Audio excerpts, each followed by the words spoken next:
Isang mapagpalang umaga sa atin mga kasanday. So, medyo natagalan po tayong mag-upload ng video kasi naging busy nga po tayo.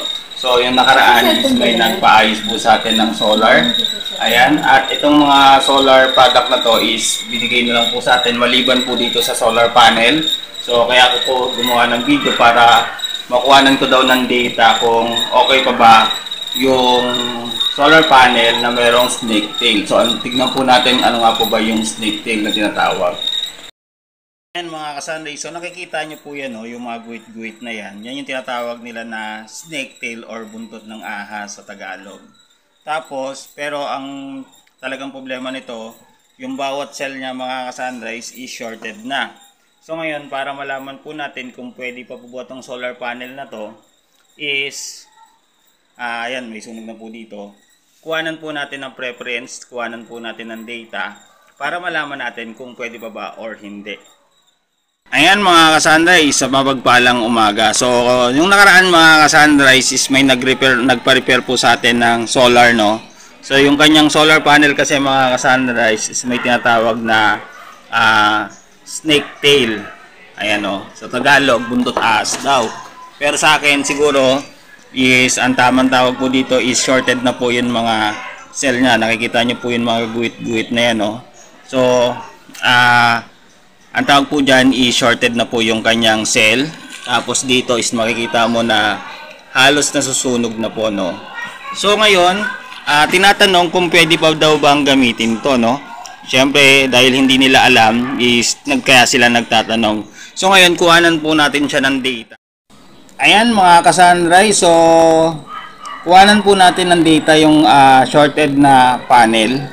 Ayan, i-testing po natin. Gamit po tayo ng tester. So, ilagay po natin sa DC para makuha po natin yung voltage. Ayan, tignan natin kung magkakaroon ng ilaw. Ayan. So, nakalagay po sa kanya DC. Ayan, para mas malinaw. Taas natin. So, time check mga ka-sunrise is 9:54 ng umaga. Ayan, tapos makulimlim.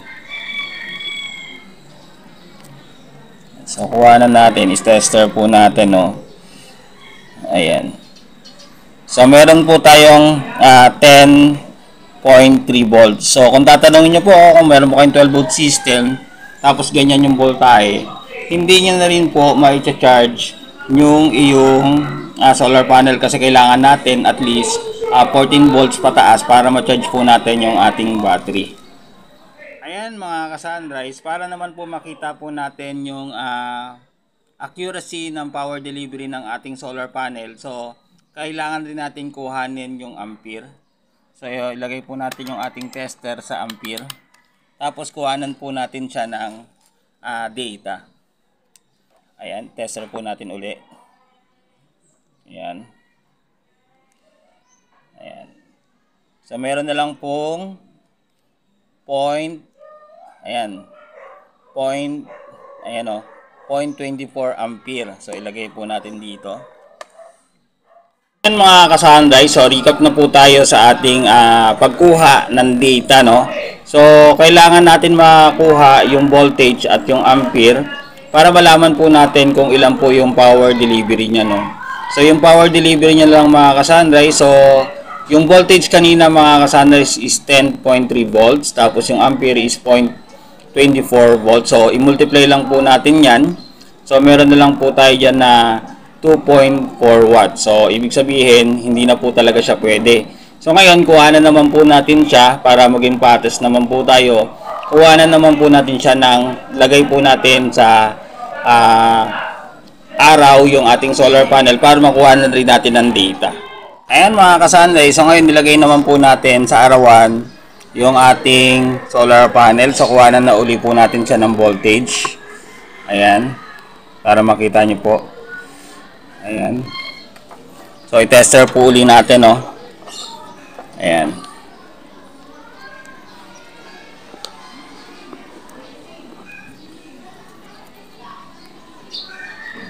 Nasa ampere pala tayo, balik natin sa voltage.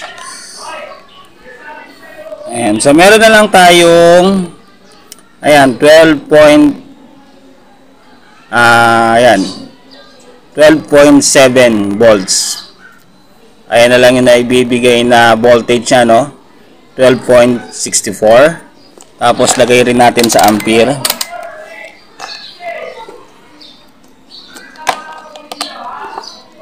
Tapos tester uli natin kung ilan yung ampere na makukuha natin. Wala. 0.30 na lang mga ka-sunrise. Ayan o. So walang daya. Naaarawan po yung ating solar panel. Pero ito na lang yung ganyang binibigay. So gawan po natin siya ng computation. So and 0.30, no? Ayan, 0.30. Tapos sa voltage is 12.71. Ayan. And sama po natin dito yung oras. Ayan, so peak hour na po mga ka-sunrise ngayon, no? So time check is 10:05 ng umaga. Ayan mga ka-sunrise, kinuha na po natin ng data yung ating solar panel na shorted. So ito na po yung nakuha natin na data. So yung ating solar panel is 100 watts. So kinuha natin siya sa oras na 10:05.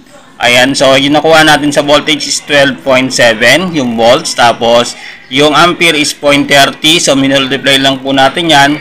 Ang nakuha po natin is 3.81 watts yung power delivery or yung harvest ng ating solar panel out of 100 watts. So meaning, hindi na po pwede yung ating shorted na solar panel. So pag nakita nyo po yan sa solar panel nyo yan, ibig sabihin hindi na po yan effective. Ayan, so gagawin ko na lang yan mga ka-sunrise na mesa. Ayan. Ayan mga ka-sunrise, dahil hindi na po pwede yung solar panel, pinutol na po natin yung wire at ginawa na lang po natin siyang mesa. So unique na mesa.